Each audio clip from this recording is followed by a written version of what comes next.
ಒಂದು ಮನೆ 22 ಜನರ ಕಣ್ಣು, ಕೋಟಿ ಕೋಟಿ ಲೂಟಿ. ಹೊಟ್ಟೆ ಬಟ್ಟೆ ಕಟ್ಟಿ ಹಣ ಕೂಡಿಟ್ಟವರು ಇದೀಗ ಬೀದಿಗೆ ಬಂದು ನಿಂತ್ಕೊಂಡಿದ್ದಾರೆ. ಒಂದು ಮನೆ ಮೇಲೆ ಒಬ್ರು ಕಣ್ಣು ಹಾಕೋದು, ಇಬ್ರು ಕಣ್ಣು ಹಾಕೋದು. ಆದ್ರೆ ಇಲ್ಲಿ 22 ಜನರು ಕಣ್ಣು ಹಾಕಿದ್ದಾರೆ. ಕೋಟಿ ಕೋಟಿ ಲೂಟಿ ಆಗಿದೆ. ಹೊಟ್ಟೆ ಬಟ್ಟೆ ಕಟ್ಟಿ ಹಣ ಕೂಡಿಟ್ಟವರು ಈಗ ಬೀದಿಗೆ ಬಂದಿದ್ದಾರೆ. ನೋ ಬ್ರೋಕರ್ ಆಪ್, ಇದು ಬಹುತೇಕ ಜನಕ್ಕೆ ಗೊತ್ತಿರುತ್ತೆ. ಮನೆ ಬೇಕು ಅಂತ ಹುಡುಕ್ತಾ ಇರೋರಿಗೆ ಇದು ಗೊತ್ತಿರುತ್ತೆ. ನೋ ಬ್ರೋಕರ್ ಆಪ್ ಅನ್ನ ನಂಬಿ ಹಣ ಕೊಟ್ಟವರು ಇವತ್ತು ಕಣ್ಣೀರು ಹಾಕ್ತಾ ಇದ್ದಾರೆ. ಮನೆಯವರೆಲ್ಲ ಸೇರ್ಕೊಂಡು ಒಂದು ಹೈ ಡ್ರಾಮಾ ಮಾಡ್ತಿದ್ದಾರೆ. 2 ಕೋಟಿಗೂ ಅಧಿಕ ಹಣ ದೋಚಿ ಪರಾರಿಯಾಗಿದ್ದಾನೆ ಒಬ್ಬ ಆಸಾಮಿ. ಹಣ ಕಳೆದುಕೊಂಡವರು ಪೊಲೀಸ್ ಠಾಣೆಗೆ ದೂರು ಕೊಟ್ಟಿದ್ದಾರೆ. ಹೆಬ್ಬಾಳ ಪೊಲೀಸ್ ಠಾಣೆಯಲ್ಲಿ FIR ಕೂಡ ದಾಖಲಾಗಿದೆ. ಹಾಗಾದ್ರೆ ಏನಿದು ಈ ಒಂದು ಮನೆಯ ಕಥೆ ಅಂತ ನೋಡೋದಾದ್ರೆ, ಮನೆ ಲೀಸ್ಗಿದೆ ಅಂತ ನೋ ಬ್ರೋಕರ್ ಆಪ್ ಅಲ್ಲಿ ಒಂದು ಪೋಸ್ಟ್ ಹಾಕಿರ್ತಾರೆ. ನೋ ಬ್ರೋಕರ್ ನಲ್ಲಿ ಪೋಸ್ಟ್ ಮಾಡಿರ್ತಾರೆ ಗಿರೀಶ್ ಅನ್ನೋರು. ಹೆಬ್ಬಾಳ ಸಮೀಪದ ಚೋಳನಗರದಲ್ಲಿ ಒಂದು ಮನೆ ಇರುತ್ತೆ. ಕಾಲ್ ಮಾಡಿ ಗಿರೀಶ್ ಸಂಪರ್ಕ ಮಾಡಿದ್ರು. 22 ಜನ ಎಲ್ರಿಗೂ ಮನೆ ಲೀಸ್ ಕೊಡ್ತೀನಿ ಅಂತ ಹೇಳಿ ಹಣ ವಸೂಲಿ ಮಾಡಿದ್ದಾನೆ. ಒಬ್ಬೊಬ್ಬರಿಂದ 8 ರಿಂದ 13 ಲಕ್ಷ ಹಣ ತಗೊಂಡು ಒಟ್ಟು 2 ಕೋಟಿಗೂ ಅಧಿಕ ಹಣ ವಸೂಲಿ ಮಾಡಿದ ಈ ಗಿರೀಶು. ಮನೆ ಕೊಡಿ ಅಂದ್ರೆ ಒಬ್ಬೊಬ್ರಿಗೂ ಒಂದೊಂದು ಕತೆ ಹೇಳ್ತಾ ಇದ್ದ. ಹೀಗಾಗಿ ಹಣ ಆದ್ರೂ ವಾಪಸ್ ಕೊಡಿ ಅಂತ ಲೀಸ್ಗೆ ಹಣ ಕೊಟ್ಟವ್ರು ಕೇಳ್ತಾ ಇದ್ರು. ಅವ್ರಿಗೆ ಚೆಕ್ ನೀಡಿ ಮೋಸ ಮಾಡಿದ್ದಾನೆ ಗಿರೀಶ್. ಪತ್ನಿ ನಾದಿನಿ ರೂಪಾ ಸರಿತಾ ಹೆಸರಿನ ಚೆಕ್ ನೀಡಿದ್ದ. ಗಿರೀಶ್ ಅವರ ಪತ್ನಿ ದೀಪಾ ಹೆಸರಿನಲ್ಲಿದೆ ಈ ಮನೆ. ಗಿರೀಶ್ಗೆ ಕುಟುಂಬಸ್ಥರು ಕೂಡ ಸಾಥ್ ನೀಡಿರುವಂತಹ ಆರೋಪ ಕೇಳಿಬಂದಿದೆ. ಹಣ ನೀಡೋದಾಗಿ ಪತ್ರ ಬರೆದು ಕೊಟ್ಟಿದ್ರು ನಾದಿನಿ ಸರಿತಾ. ಪ್ರಕರಣ ಸಂಬಂಧ ಹೆಬ್ಬಾಳ ಠಾಣೆಯಲ್ಲಿ FIR ಆಗಿದೆ. ಎಂಥ ಬುದ್ಧಿವಂತರು ನೋಡಿ ಇವ್ರುಗಳೆಲ್ಲ. ಮನೆ ಲೀಸ್ಗಿದೆ ಅಂತ ಹಾಕೋದು, ಒಂದು 22 ಜನಕ್ಕೂ ಅವ್ರ ಹತ್ರ ಅಷ್ಟು ದುಡ್ಡು ಇಸ್ಕೊಂಡು ಅಷ್ಟು ಜನಕ್ಕೂ ಲೀಸ್ ಕೊಡ್ತೀನಿ ಅನ್ನೋದು. ಕೇಳಕ್ ಹೋದ್ರೆ ಒಂದೊಂದು ರೀಸನ್ ಹೇಳೋದು. ದುಡ್ಡು ವಾಪಸ್ ಕೊಡಿ ಅಂತಂದ್ರೆ ಚೆಕ್ ಕೊಡೋದು. ಇದು ಒಂದು ಮನೆಯ ಕಥೆ ಇದು. ಸೊ ಹಾಗಾಗಿ ಈ ನೋ ಬ್ರೋಕರ್ ಆ್ಯಪ್ ಇರ್ಬೋದು ಅಥವಾ ಈ ರೀತಿಯ ಬೇರೆ ಬೇರೆ ಆ್ಯಪ್ಗಳಿದ್ದಾವೆ. ಈ ಆ್ಯಪ್ಗಳಲ್ಲಿ ನೀವೇನಾದರೂ ಮನೆ ಹುಡುಕ್ತಾ ಇದ್ದೀರಿ ಅಥವಾ ಮನೆಯನ್ನು ಲೀಸಿಗೆ ತಗೊಳ್ತಿದ್ದೀರಿ ಅಂದಾಗ 100 ಸಲ ವೆರಿಫೈ ಮಾಡಿ ತೆಗೆದುಕೊಳ್ಳಿ. ನೋಡಿ, ಕೋಟಿ ಕೋಟಿ ಲೂಟಿ ಮಾಡ್ಕೊಂಡು ಹೋದಂಥ ಗಿರೀಶ್ ಹಾಗೂ ಆತನ ಪತ್ನಿ ದೀಪಾ ಅವರ ಫುಟೇಜನ್ನು ನೋಡ್ತಾ ಇದ್ದೀರಿ. ಆ ಮನೆ ಯಾವುದು ಅನ್ನೋದು ಕೂಡ ನೀವು ಸ್ಕ್ರೀನಲ್ಲಿ ನೋಡ್ತಾ ಇದ್ದೀರಿ.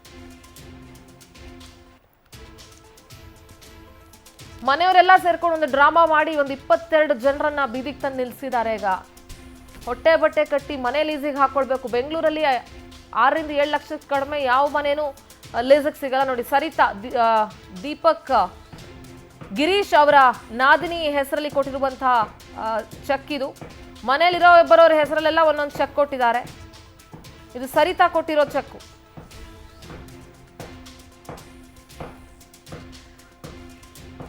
ನಮ್ಮ ಪ್ರತಿನಿಧಿ ವೆಂಕಟೇಶ್ ದೂರವಾಣಿ ಸಂಪರ್ಕದಲ್ಲಿ ಜಾಯ್ನ್ ಆಗ್ತಾ ಇದ್ದಾರೆ. ವೆಂಕಟೇಶ್, ಬೆಂಗಳೂರಿನಲ್ಲಿ ವೆರೈಟಿ ಆಗಿ ಮೋಸ ಮಾಡೋರನ್ನ ನೋಡ್ತಾ ಇದೀವಿ. ಹೋಟ್ಲಿಗೆ ಹೋದ್ರೆ ವೆರೈಟಿ ಫುಡ್ ಹೇಗಿರುತ್ತೋ ಮೋಸ ಮಾಡೋರ್ದು ಒಂದಷ್ಟು ವೆರೈಟಿ ಇದೆ ಬೆಂಗಳೂರಲ್ಲಿ.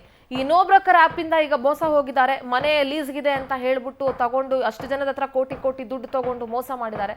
ಸದ್ಯ ಈ ಘಟನೆ ಬಗ್ಗೆ ಏನ್ ಹೇಳ್ತೀರಿ ವೆಂಕಟೇಶ್? ಸಿಂಧೂರ, ಏನು ಹೆಬ್ಬಾಳ ಪೊಲೀಸ್ ಠಾಣಾ ವ್ಯಾಪ್ತಿಯಲ್ಲಿರುವಂತಹ ಚೋಳಪಾಳ್ಯದಲ್ಲಿರುವಂತಹ ಒಂದು ಮನೆ ಇದು. ಇದು ಗಿರೀಶ್ ಎನ್ನುವಂತಹವರು ಒಂದು 3 ಅಂತಸ್ತಿನ ಮನೆಯನ್ನ ಕಟ್ಟಿದ್ದಾರೆ. ಅದರಲ್ಲಿ 7 ಮನೆಗಳಿದೆ. 7 ಮನೆಗಳು ಕೂಡ ಲೀಸ್ಗಿದೆ ಅಂತ ಹೇಳಿ ನೋ ಬ್ರೋಕರ್ ಆಪ್ ಅಲ್ಲಿ ಕೂಡ ಮಾಹಿತಿಯನ್ನು ಹಂಚ್ಕೊಂಡಿದ್ದಾರೆ. ಅದನ್ನು ನೋಡಿದಂತ ಜನ ಕೂಡ ಅವರಿಗೆ ಕರೆಯನ್ನ ಮಾಡಿದ್ದಾರೆ. ಮತ್ತೆ ಅಡ್ವಾನ್ಸ್ ಆಗಿ ಕೂಡ ಸಾಕಷ್ಟು ಜನರ ಹತ್ರ ಹಣವನ್ನು ಕೂಡ ಪಡೆದುಕೊಂಡಿದ್ದ ಮತ್ತು ಮನೆಯನ್ನ ಖಾಲಿ ಮಾಡ್ಕೊಂಡು ಮನೆ ಹತ್ರ ಬಂದಿದ್ದಾರೆ. ಬಂದಂತ ಸಂದರ್ಭದಲ್ಲಿ ಕೂಡ ಅವರು ಹಣವನ್ನು ಕೊಟ್ಟಿರುವವರು ಮನೆ ಬೇಕಂದಾಗ ಈಗಾಗ್ಲೇ ಏನ್ ಮನೆಗೆ ಲೀಸ್ಗಿದ್ದಾರೆ ಅವ್ರದ್ದು ಸ್ವಲ್ಪ ಪ್ರಾಬ್ಲಮ್ ಇದೆ, ಅವ್ರದ್ದು ಕ್ಲಿಯರ್ ಮಾಡಿ ಅವ್ರ ಮನೆಯಲ್ಲಿ ಯಾರೋ ತೀರೋಗಿದ್ದಾರೆ, ಅವ್ರ ಕಾರ್ಯ ಮುಗಿದ ಕೂಡಲೇ ನಾವು ಮನೆಗೆ ಬಿಟ್ಕೊಡ್ತೀವಿ ಅಂತ ಹೇಳಿ ನಂಬಿಸಿದ್ದಾರೆ. ಹೀಗೆ ಸುಮಾರು ಒಂದು 22 ಜನರ ಹತ್ರ ಕೂಡ ಎಲ್ಲ ಸುಮಾರು 8 ಲಕ್ಷ 10 ಲಕ್ಷ ಸೇರಿ ಒಟ್ಟು ಒಂದು 2.5 ಕೋಟಿ ಅಷ್ಟು ಹಣವನ್ನ ಪಡೆದುಕೊಂಡಿದ್ದಾರೆ. ಹಣವನ್ನ ಕಳೆದುಕೊಂಡಂತರು ಮತ್ತೆ ಇವ್ರ ಮನೆ ಹತ್ರ ಪದೇ ಪದೇ ಬಂದು ಕೇಳಿದಂತ ಸಂದರ್ಭದಲ್ಲಿ ಕೂಡ ಅವರು ಹೊರಗಡೆ ಒಂದು ಸಬೂಬನ್ನ ಹೇಳಿ ಎಸ್ಕೇಪ್ ಆಗ್ತಾ ಇದ್ರು. ಸೊ ಅದಕ್ಕೆ ಸಂಬಂಧಪಟ್ಟಂತೆ ನಿಮ್ಮ ಹಣವನ್ನ ವಾಪಸ್ ಕೊಡ್ತೀವಿ ಅಂತ ಹೇಳಿ ಅವರ ಪತ್ನಿಯ ಹೆಸರಿನಲ್ಲಿ ಮತ್ತು ನಾದಿನಿ ಹೆಸರಲ್ಲಿ ಇದ್ದಂತ ಚೆಕ್ ಗಳನ್ನು ಕೂಡ ಕೊಟ್ಟಿದ್ದಾರೆ. ಸ್ಪೆಲ್ಲಿಂಗ್ ಮಿಸ್ಟೇಕ್ ಮಾಡಿರುವಂತದ್ದು ಮತ್ತೆ ಹಣವನ್ನ ಇಲ್ಲದೆ ಇರುವಂತಹ ಬ್ಯಾಂಕ್ ಬ್ಲಾಂಕ್ ಚೆಕ್ ಗಳನ್ನ ಕೂಡ ಕೊಟ್ಟಿರುವಂತದ್ದು. ಹೀಗೆ ಯಾಮರಿಸ್ತಾ ಬಂದಿದ್ದಾರೆ. ಕೊನೆಗೊಂದ್ಸಾರಿ ಎಲ್ರಿಗೂ ಕೂಡ ಗೊತ್ತಾಗಿದೆ ವಿಚಾರ. ಸುಮಾರು ಒಂದೇ ಮನೆಯನ್ನ 4-5 ಜನರಿಗೆ ತೋರಿಸಿ ಹಣವನ್ನ ಪಡೆದುಕೊಂಡಿರೋದು. ಈ ಸಂಬಂಧಪಟ್ಟಂತೆ ಹೆಬ್ಬಾಳ ಪೊಲೀಸ್ ಠಾಣೆಯಲ್ಲಿ ಅವರು ದೂರನ್ನ ಕೊಟ್ಟಿದ್ದಾರೆ. ಆದ್ರೆ ಪೊಲೀಸರು ಕೂಡ ದೂರನ್ನ ದಾಖಲಿಸಿಕೊಂಡಿದ್ದಾರೆ ವಿನಾ ಅವರನ್ನ ಕರೆದು ವಿಚಾರಣೆ ಮಾಡ್ಲಿಲ್ಲ. ನಮ್ಮ ಹಣ ವಾಪಸ್ ಬಂದಿಲ್ಲ ಅಂತ ಹೇಳಿ ಹಳನನ್ನ ತೋಡ್ಕೊಳ್ತಾ ಇದ್ದಾರೆ. ಒಂದು ಮಹಿಳೆ ಅಂತೂ ಈಗಾಗಲೇ ಮನೆಯಲ್ಲಿ ಬಾಡಿಗೆಗಿದ್ದವರು ಕೂಡ ಖಾಲಿ ಮಾಡ್ಕೊಂಡು ಅವರ ಮನೆಯಲ್ಲಿ ಇದ್ದಂತ ಐಟಮ್ಗಳನ್ನ ಅವ್ರ ಮನೆ ಮುಂದೆ ತಂದು ನಿಲ್ಲಿಸ್ಕೊಂಡಿದ್ದಾರೆ. ಆ ಸಂದರ್ಭದಲ್ಲಿ ಅವ್ರಿಗೆ ವಿಚಾರ ಗೊತ್ತಿದೆ ನಾವು ಮೋಸ ಹೋಗಿದ್ದೀವಿ ಅಂತ ಹೇಳಿ. ಅವರು ಮುಂದೆ ಇಲ್ಲಿಗೆ ಹೋಗ್ಬೇಕು ಅಂತ ದಾರಿ ಕಾಣದೆ ಸಾಕಷ್ಟು ಕಂಗಾಲಾಗಿರುವಂತದ್ದು. ಅವರು ಕೂಡ ಹೇಳುವಂತದ್ದು, ಮುಂದೆ ಯಾರಾದ್ರೂ ಈ ರೀತಿ ಮನೆಗೆ ಹೋಗೋದಿದ್ರೆ 100 ಸಾರಿ ಯೋಚನೆ ಮಾಡಿ, ಇಲ್ಲ ಅಂದ್ರೆ ನಮಗೆ ಬಂದಂತ ಪರಿಸ್ಥಿತಿನೂ ಬರುತ್ತೆ ಅಂತ ಹೇಳಿ ಅಳನನ್ನ ತೋಡ್ಕೊಳ್ತಾ ಇದ್ದಾರೆ ಸಿಂಧೂರ. ಓಕೆ, ಥ್ಯಾಂಕ್ ಯು ವೆಂಕಟೇಶ್ ನಿಮ್ಮೆಲ್ಲ ಮಾಹಿತಿಗಾಗಿ.